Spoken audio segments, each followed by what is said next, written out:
Sementara ini sih kami berkeyakinan bahwa apa yang dimohon itu sulit sekali untuk dikabulkan oleh Mahkamah Konstitusi ya. Oleh karena fakta yang tidak dapat dibantah adalah bahwa selama ini kedua pasangan calon itu tidak pernah mempersoalkan keabsahan dari Pak Prabowo dan Pak Gibran sebagai pasangan calon. Halo, apa kabar teman-teman semua? Semoga baik-baik saja di sana ya. Pada kesempatan kali ini saya mau berbagi informasi seputar Pilpres 2024, yang mana pasangan Paslon 01 dan Paslon 03 tidak mengakui keputusan KPU dan mengajukan gugatan ke MK dan meminta untuk Paslon 02 didiskualifikasi, dan yang dari satunya itu meminta pasangan 02 itu yaitu Gibran Raka Buming Raka tidak diperbolehkan untuk mengikuti calon wakil presiden. Yuk, tanpa lama-lama lagi langsung menuju ke videonya. Kami mengharapkan dilakukan pemungutan suara ulang tanpa diikutin oleh calon wakil presiden 002 yang saat ini, dan itu diganti calon wakilnya, silakan siapa saja diganti. Mari kita bertarung dengan jujur, dengan adil, dengan bebas. Dilakukan pemilihan ulang presiden hanya diikuti oleh dua pasangan, yaitu oleh Pak Ganjar dan Pak Ganjar dan Pak Mahfud, dan Pak Anies Pak Muhaimin.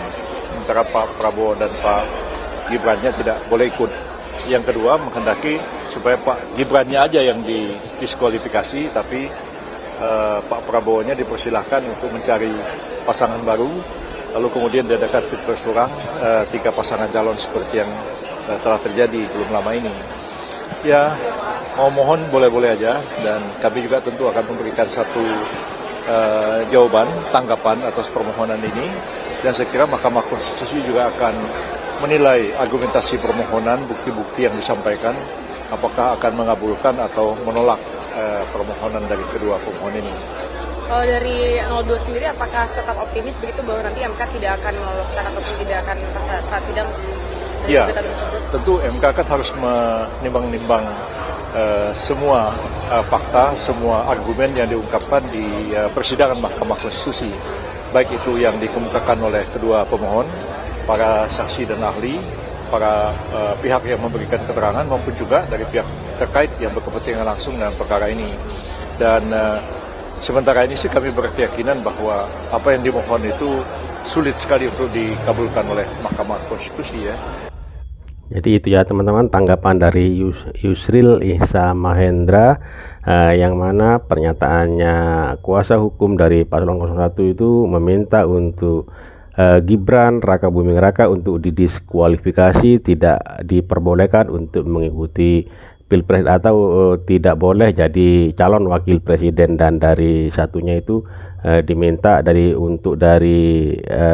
Paslon 03 untuk didiskualifikasi semuanya, dan jadi yang harus diulang itu adalah Paslon 01 dan Paslon 03. Dan ini adalah tanggapan cerdas dari Profesor Yusril Ihza Mahendra. Oleh karena fakta yang tidak dapat dibantah adalah bahwa selama ini kedua pasangan calon itu tidak pernah mempersoalkan keabsahan dari Pak Prabowo dan Pak Gibran sebagai pasangan calon, dan rakyat menjadi saksi ketika semua mereka 3 paslon itu melakukan debat capres dan debat cawapres ya, dan tidak ada mempersoalkan bahwa ini tidak sah, ini tidak qualified ya.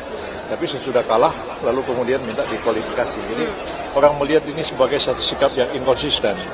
Kalau memang tidak sah, tidak qualified, ya ngapain ikut debat capres segala. Tapi setelah kalah baru mengatakan ini tidak qualified ya. Calonan Gibran oleh MK itu final dan sah, itu adalah ketetapan MK. Jadi saat Anda menuntut hal ini, itu gue yakin tidak akan dikabulkan oleh MK. Ya sama saja Anda melawan ketetapan MK. Jadi Anda itu menggugat MK, kan lucu. Kemudian pemilu ulang, ya sama saja Anda tidak menghargai suara 96 juta rakyat Indonesia yang memilih 02. Ya tidak semudah itu.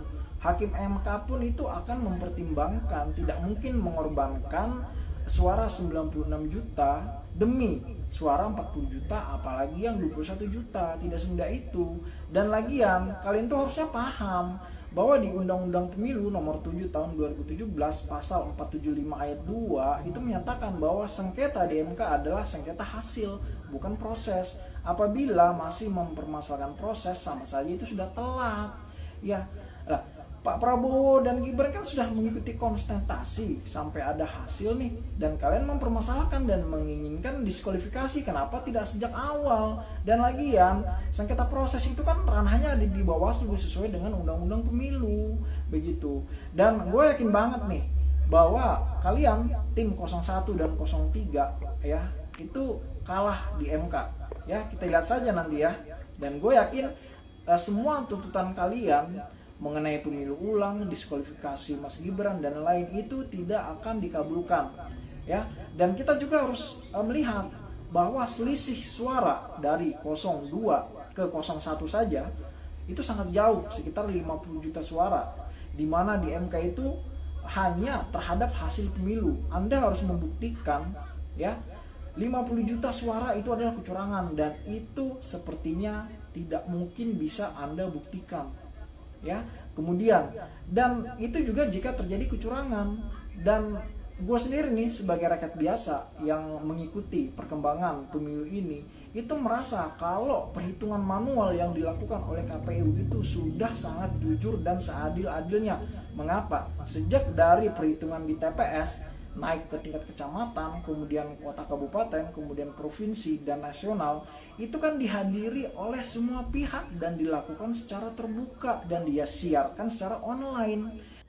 Jadi ini ya teman-teman, tanggapan dari si abang ini bahwasanya mengajukan ke MK itu karena putusan MK itu nanti perselisihan bukan proses, sedangkan yang diajukan gugatan dari tim 01 dan 03 itu adalah proses ya, dan diminta diskualifikasi. Dan si abang ini yakin pasti gugatannya nanti ditolak sama hakim MK menurut si abang ini ya. Ya, jadi tidak mungkin ada kecurangan yang sangat masif seperti itu.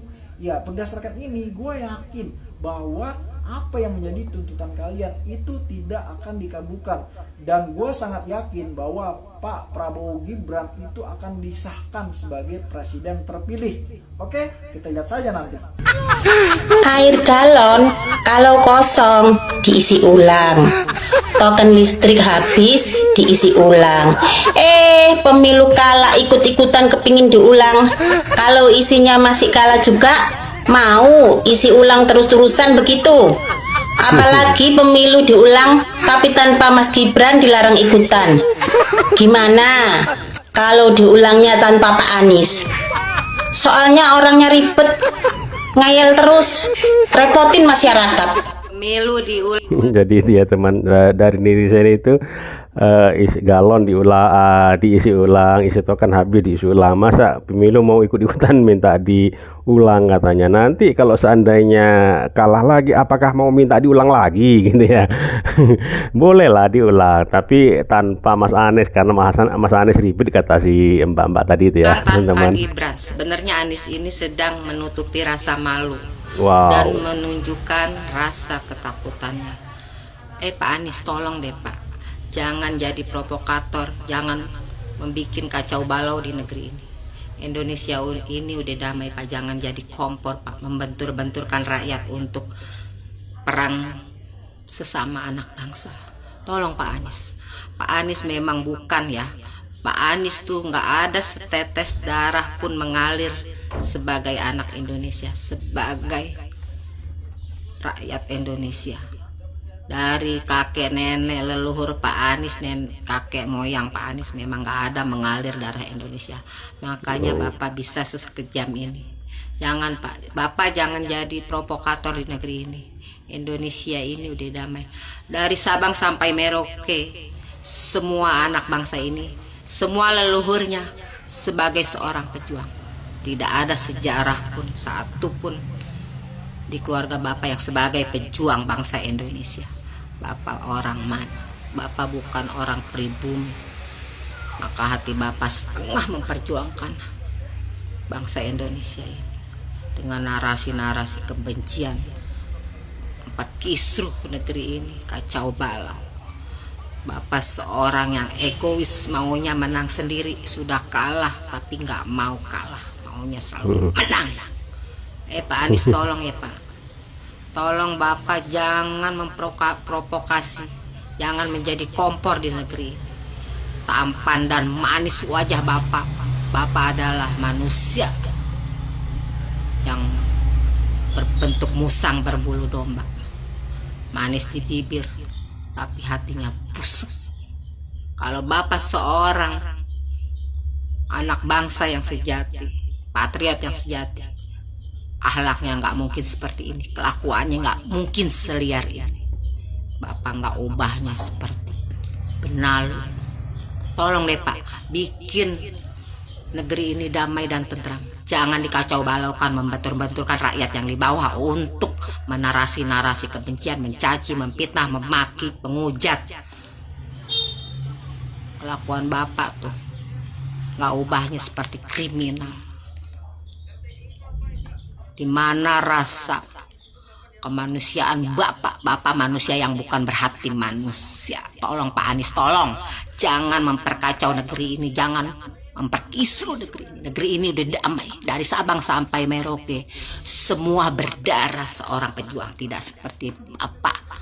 Dari kakek nenek leluhurnya tidak ada darah seorang pejuang. Saya sebagai keluarga dari seorang pejuang, saya sedih Pak dengan kelakuan Bapak seperti ini di negeri ini. Ingat Pak, betapa negara ini dari keringat, cucuran air mata dan tumpahan darah diperjuangkan seperti dan damai seperti ini. Tapi Bapak, di mana hati Bapak? Tidak melihat seorang pejuang dari pejuang yang dulu merebut kemerdekaan ini dari bangsa Belanda. Tapi sekarang udah damai, Bapak kacau. Karena Bapak merasa Bapak nggak ada darah seorang pejuang di negeri ini. Ingat itu. Saya keluarga seorang dari pejuang. Saya sedih melihat kelakuan Bapak seperti ini. Timnas Amin, kalau mau dilakukan pemungutan suara ulang, siapa yang mau membiayai? Paslon 01 yang mau membiayai, ya nggak apa-apa kalau ada duitnya. Terus gini loh, kok bisa Mas Gibran itu tidak boleh menjadi wakil dan harus diganti wakilnya?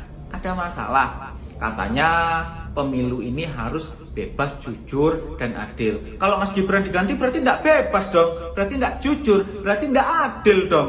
Iya kan? Iya, apa sih kemauannya Timnas Amin itu? Gini loh, siapapun yang akan menjadi wakilnya Pak Prabowo, kalau Pak Prabowo ditakdirkan untuk menjadi presiden, ya bakal menang. Siapapun wakilnya, walaupun Cak Imin, walaupun Pak Mahfud, ya akan menang kalau itu sudah takdir Allah.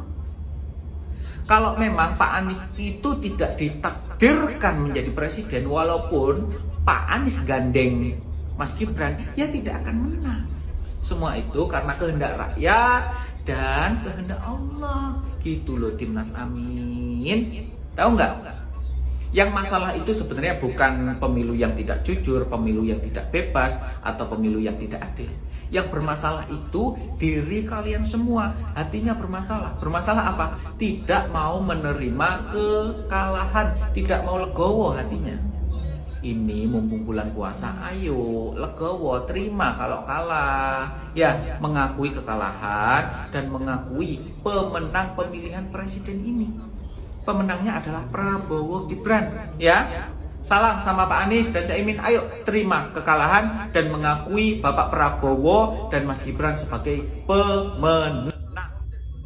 Jadi itu ya teman-teman, tanggapan dari netizen-netizen yang terakhir itu menanyakan apa sih salahnya Mas Gibran, kok sampai-sampai Mas Gibran itu tidak diperbolehkan untuk jadi calon wakil Presiden Republik Indonesia, kok karena pemilihan ini harus jujur, adil, dan damai gitu ya. Oh jadi gitu ya teman-teman. Dan itu tadi sudah banyak yang sudah menanggapi, termasuk Profesor Yusril dan netizen-netizen yang sudah banyak menanggapi tentang pernyataan paslon 01 yang mengatakan paslon 02 itu harus didiskualifikasi. Gibran tidak boleh mengikuti jadi calon wakil presiden dan harus diganti ya, harus diganti siapa saja katanya di situ ya. Dan sudah banyak yang menanggapi, termasuk Profesor Yusril yang sudah menanggapi, terus ada netizen-netizen yang juga menanggapi. Oke, terima kasih buat teman-teman semua. Mohon maaf apabila ada kata-kata yang salah, yang kurang berkenan, mohon dimaafkan. Dan buat teman-teman yang baru menemukan channel ini, mohon dukungannya dengan cara subscribe, like, comment, dan share, dan nyalakan loncengnya agar tidak ketinggalan video-video menarik lainnya. Terima kasih, sampai jumpa di video selanjutnya.